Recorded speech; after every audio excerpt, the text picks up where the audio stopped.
Hi guys, hope you're well today. Welcome back to the channel. Today is Saturday the 26th of August and I am on my way to Newcastle Theatre Royal to go to the very first performance in the UK of Young Frankenstein. It's a show that did very well on Broadway and was much loved by fans. It's going to London, but first it is going to Newcastle, and I am lucky enough to have a ticket for this evening for the very first preview. I cannot wait. I know nothing about the show except that it's got Hadley Fraser, Leslie Joseph, Summer Strallen, Diane Pilkington. Yeah, I'm gonna go see what it's all about, so let's go to the Theatre Royal.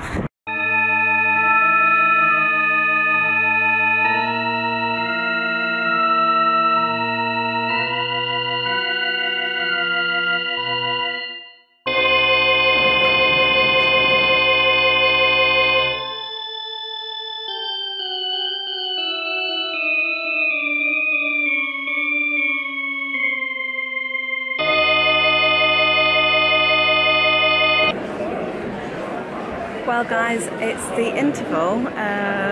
Curtain's been down about 5 minutes or so now. It's about 5 to 9 and so far I am really enjoying this show. It is so funny and everything is top quality. Like, I cannot fault it so far. I've got many notes here to share with you all, but I'm just going to wait till I've obviously seen Act 2.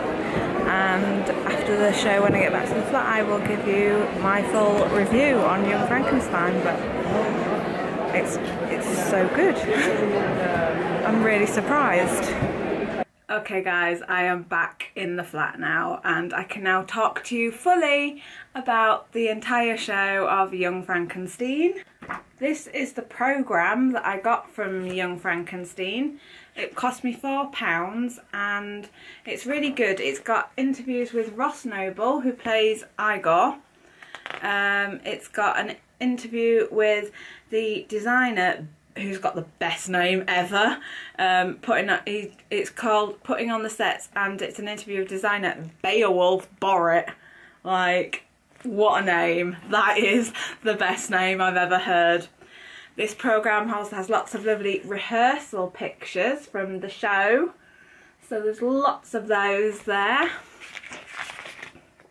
And then there's a really nice full cast and crew picture here, which I think is really cute and really sweet.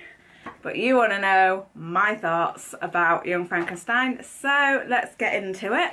We got into our seats, all of us in the audience, and I think we were all ready for about 7:30, but I don't think the show kicked off till about 20 to 8. Bit of a delay. We had Susan Stroman, the director for Young Frankenstein, come onto the stage before the show started, and she was saying, she gave a speech before the show about how lucky she felt that we were to have the Young Frankenstein premiering in the Newcastle Theatre Royal, and that it was a beautiful theatre. And she also said that this first preview performance was the very first performance where they've actually run the show the whole way through, because they've all been working so hard on different parts of the show, and this was the first time it was going to be run in full, and that if sets and things weren't to work as they should and things were to go wrong, then could we please be patient and respectful, which I was like, yes, bring it on. I was ready for it, and the whole audience was G'd up for this show. You could just tell it was full from where I was sat in the gallery and in the amphitheatre, and I'm pretty sure it was full as well down below. There was a lot of cheering before the show started as well, and people standing up, and I didn't know because I couldn't see, but Mel Brooks himself, the writer of Young Frankenstein, was in the audience. Bless him, he's in his 90s and he came all the way from America to watch the first preview. I mean, I assumed he'd show up for London. I didn't think he'd show up for Newcastle. So yeah, to have him in the audience was amazing. The show opens with a little short song called Is That True, and it's got 3 members of the ensemble acting as doctor professionals, and they're asking questions to Hadley Fraser's Dr. Frankenstein.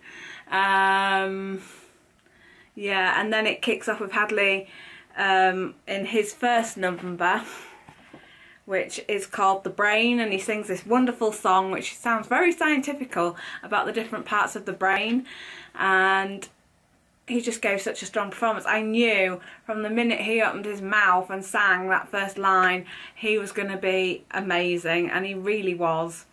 His dancing was incredible.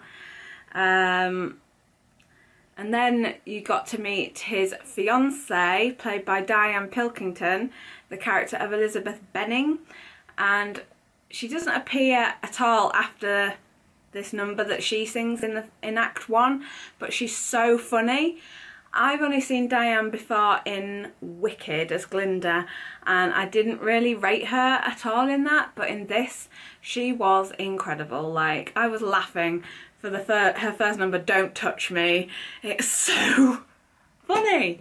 And then, like, as well in that scene, Frederick, he's going to get a boat to Transylvania because he's collecting on his grandfather's fortune, and the boat was called the RMS Mary Shelley, which I think was a great nod to the original author of the Frankenstein novels.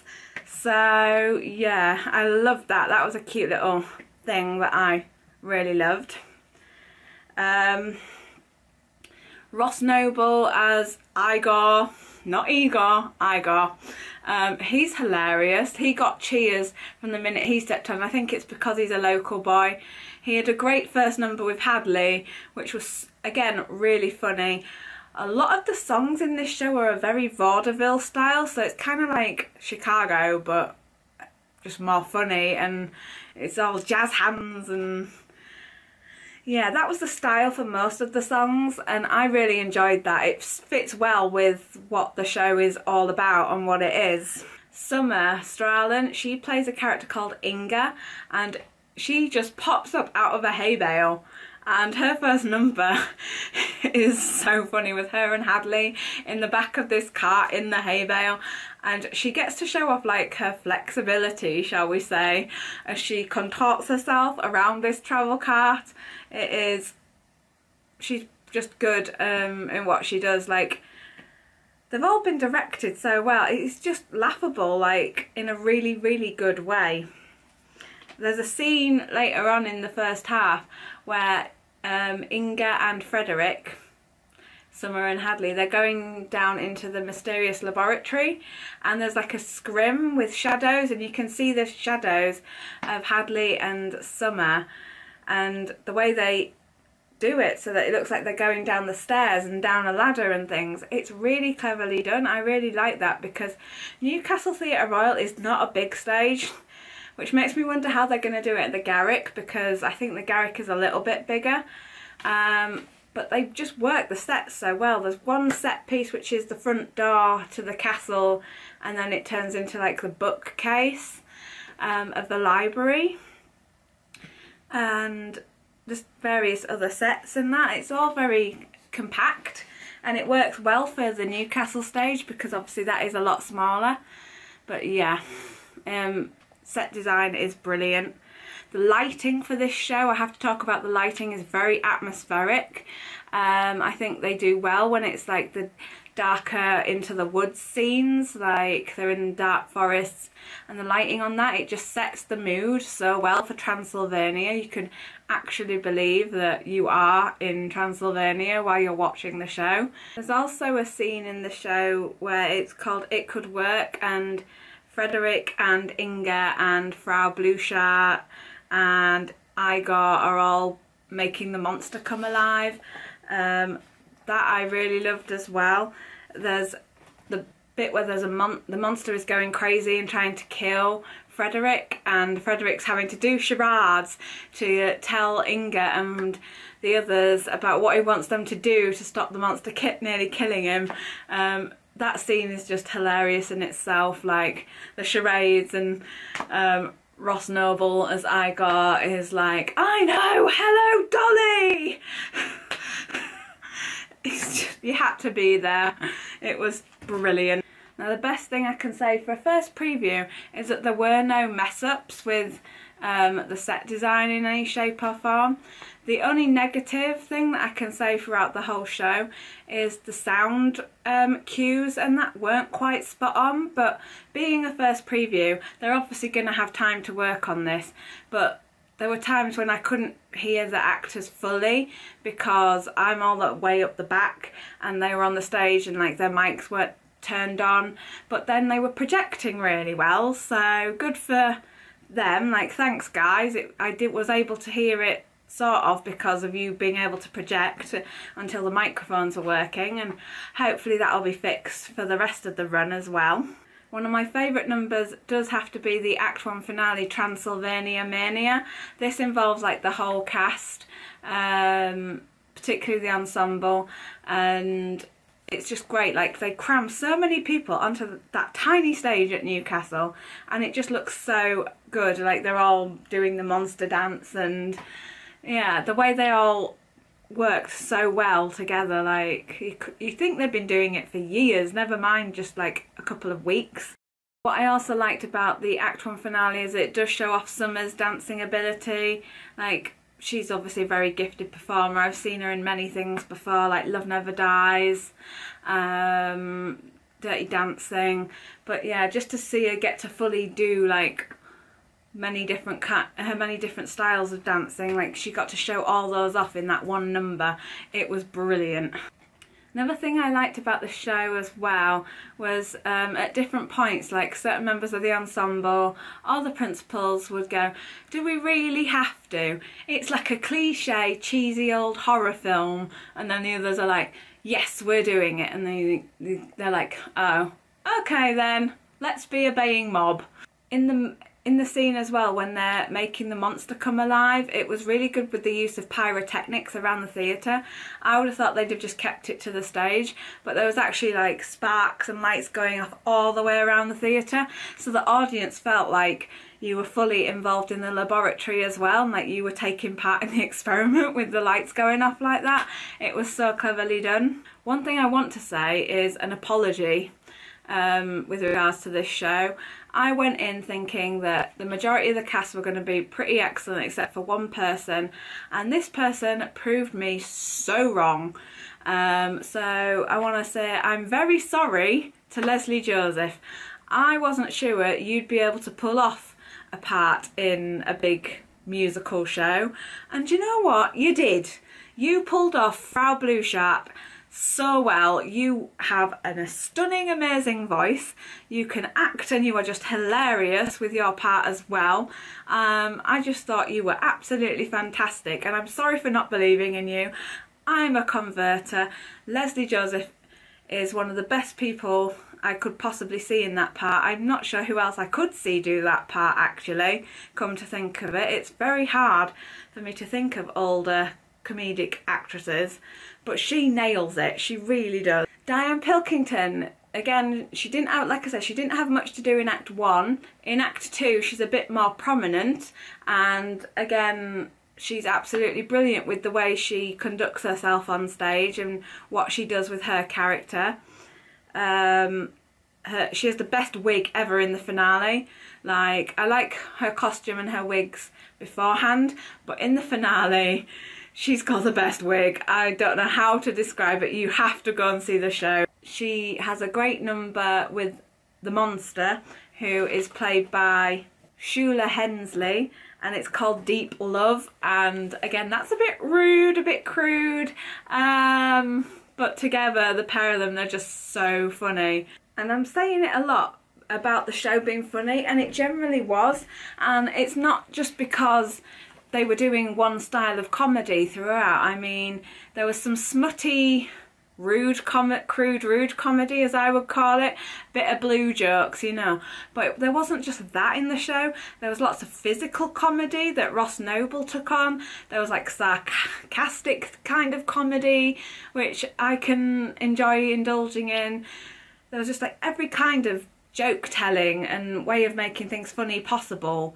It was all there. There was like stand-up comedy in there, and it just made the show work so well, how it all interlocked and interlaced, and I was just constantly laughing throughout this show. Like, there is not one bit of it that's truly properly serious, and I loved that. Like, I haven't seen anything that funny in ages, I don't think.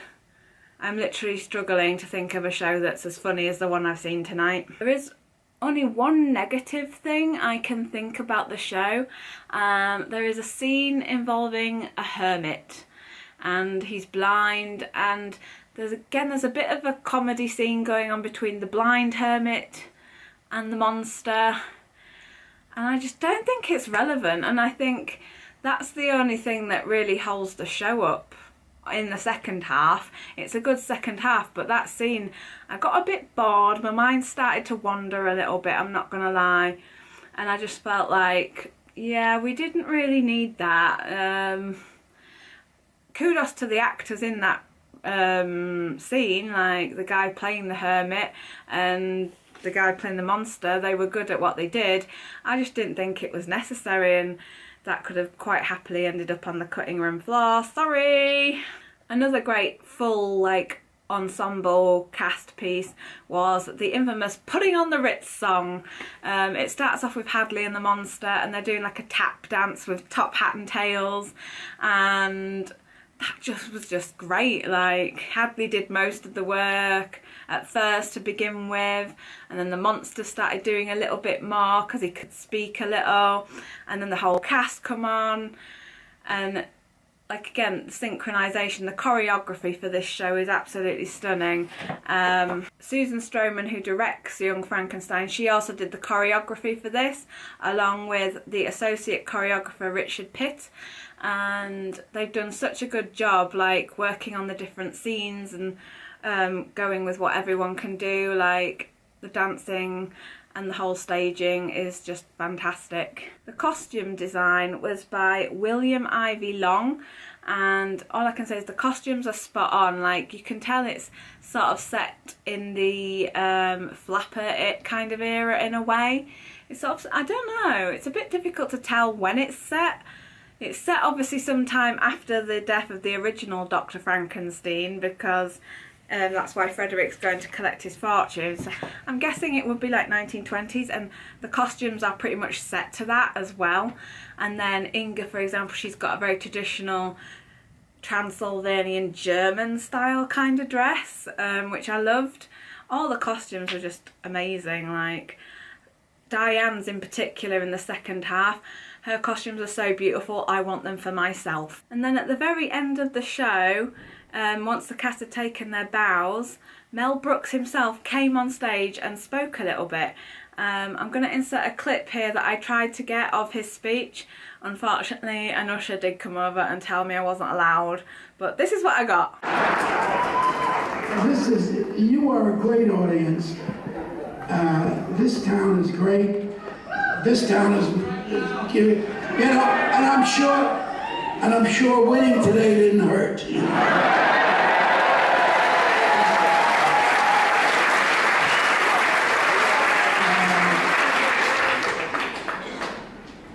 If we could, you know, it's working. We could take the cast right to the Garrick Theater, but the problem is, how are we going to get you all on the bus? So yeah, it was a privilege to see him on the stage. I did try and go to stage door after, but nobody really came out. Summer did, but she looked like she didn't really want to be bothered, so I just let her go past, and nobody else recognised her either. And yeah, I came and talked to you guys now. So if you are in Newcastle in the next week and are gonna want to find something to do, go and see Young Frankenstein, because it was definitely worth it. Like, I would rate this show a 10 out of 10. It is a new favourite for me, and I'm not gonna lie, I may be tempted to go and see this down in London. I could follow this back down after saying I wasn't gonna go to London much anymore because I haven't got the money. I'm gonna have to go into bankruptcy for this show. I could see this again and again because the comedy was just so amazing. Like, it just works, guys. It really works. I haven't been so excited about a show like this for ages, but this one has me excited. Go and see it. It's on at Newcastle until next Saturday, and then I can't remember when it opens up in London. I think it's early September, like mid to late September. Yeah, go and check it out. If you've liked my vlog, give it a thumbs up, comment down below, hit subscribe, and I will see you next time for more theatre goodness. Bye!